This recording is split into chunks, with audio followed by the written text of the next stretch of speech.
आप बताइए भीष्म पितामह की मां कौन थी? गंगा जी।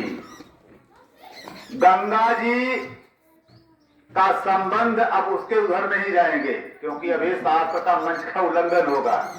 विचार करिएगा, गंगा मैया के 8 पुत्र हुए, 8 को जो है उन्होंने पकड़ करके घेरा, जो पैदा हुए उसी पानी में बोल मार दिया।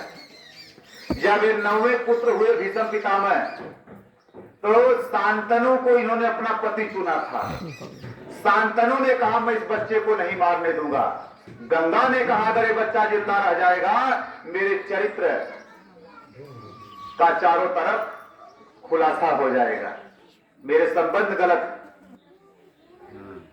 शांतनु ने कहा कि चाहे जो भी हो जाए लेकिन हम भीष्म पितामह को मारने नहीं देंगे। गंगा ने कहा ठीक है, लेकिन इस समय तो आप नहीं ले जा पाओगे। हाँ, ये बच्चा बड़ा हो जाएगा तब आकर के आप ले जाना, तब तक मेरे पास रहेगा। प्रेमी भाई बहनों, भीष्म पितामह जब जवान हो गए तब जो है शांतनु उनको अपने यहां ले आए। समझने की बात क्या है, लड़ाई जिस समय चल रही थी महाभारत की, भीष्म पितामह के बाण शरीर में लगे थे, सैकड़ों हजारों बाण अर्जुन ने मारा था और उसी बाण पर तड़प तड़प कर करवट नहीं बदल पा रहे थे। प्रेमी भाई बनो, एक कांटा चुभ जाता है, कितना दर्द होता है। जरा सा भी अगर सुतरा निकल गया, रात को देखो कपड़े फंस जाता है, जान निकल जाती। लेकिन जिसके शरीर में सैकड़ों बाण चुभे हुए हो और तड़प कर रहा उसी पर, करवट नहीं बदल पा रहा, पानी नहीं पी पा रहा, कितनी तकलीफ रही होगी भीष्म पितामह को। और तब तक तड़पे जब तक महाभारत खत्म नहीं हो गया। महाभारत खत्म होता है कि भगवान पूछने गए, कहा ये बताइए भीष्म पितामह क्या हालचाल है। भीष्म पितामह रो करके कहे कि केशव ये बताइए, 100 जन्म में मैंने कोई ऐसा पाप नहीं किया कि आज मुझे ये भाले की सेज पर बाण पर सोना पड़ रहा है। कहा जरा थोड़ा और पीछे देखो।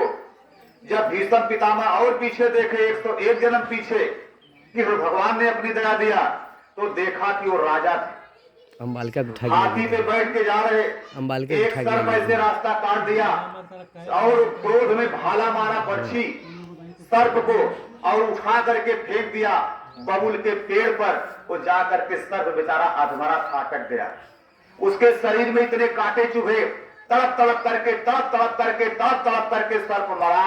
और सर्प ने श्राप दिया कि जैसे मैं, उसके भी उस समय अंडे बच्चे थे। तो सब बेचारे, वो देखो जितने भी जानवर इनके जो अंडे होते उसको बैठ के सेते तब उसमें बच्चे निकलते। उस सर्प ने श्राप दिया कि जैसे मैं तड़प के मर रहा हूं, ऐसे आपको भी एक दिन अपने घर परिवार से अलग होना पड़ेगा और तड़प तड़प करके मेरी तरह से मरना पड़ेगा।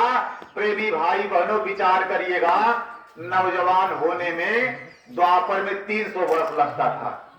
इस शरीर की उम्र सतयुग में 1 लाख बरस है, त्रेता में 10,000 बरस है, द्वापर में 1,000 बरस है और कलयुग में 60-70 बरस। तिहावा हिस्सा नौजवानी में लगता है। 300 वर्ष में भीष्म पितामह नौजवान हुए होंगे शास्त्र के अनुसार। अब हम देखे नहीं हैं, लेकिन आप विचार करिए, 300 वर्ष वो कहां रहे? गंगा मैया की गोद में रहे। तो बोलो कहां नहाए होंगे? 300 वर्ष गंगा मैया की गोद में रहे, 300 वर्ष उसी गंगा में नहाए होंगे। लेकिन गंगा मैया अपने बेटे भीष्म पितामह के द्वारा किए गए 101 जन्म पहले के पाप को नहीं धो पाई। तो विचार करिएगा, जब अपने बेटे के पाप को नहीं धो पाई तो हमारा आपका पाप का धुल जाएगा। बोलिएगा कैसे धुलेगा?